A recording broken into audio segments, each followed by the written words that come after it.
Hey guys, it's Chris and Vue again. I'm going to talk to you guys about the sky.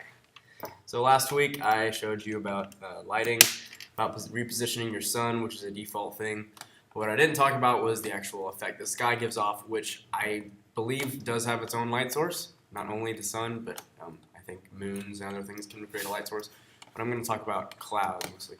So up here in your, top bar, there's this cloud and sun picture, and that's your atmosphere editor. So before you start editing anything, you have to actually create a new atmosphere, and that, I believe, is this button right here, add the little cloud. And it'll give you all these options. Now this is only under the clouds tab because you have several.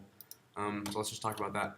So the altitude of the clouds is exactly what it sounds like. It's just how high and low the clouds are. It changes their form, makes them either more obvious or less obvious.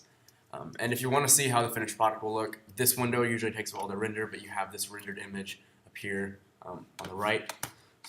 And then of course height is different from altitude, which it took me a while to figure out. Height is when you want the clouds to be low. Like if you want them to obstruct something you have on the ground, you'll use this. Altitude is for the form of your clouds in the sky.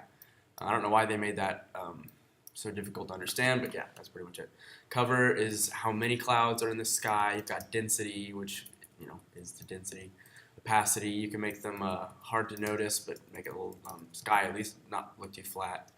Sharpness and feathers, and to me, I found the most realistic look is kind of what I have going right now. It's when it's sort of at a sunset, and you can change the direction to make it look like a different time of day, and I think that looks more effective.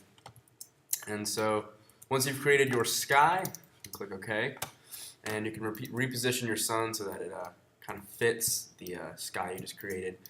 Makes it look more like a sunset, perhaps, and you can look over here, that looks pretty cool.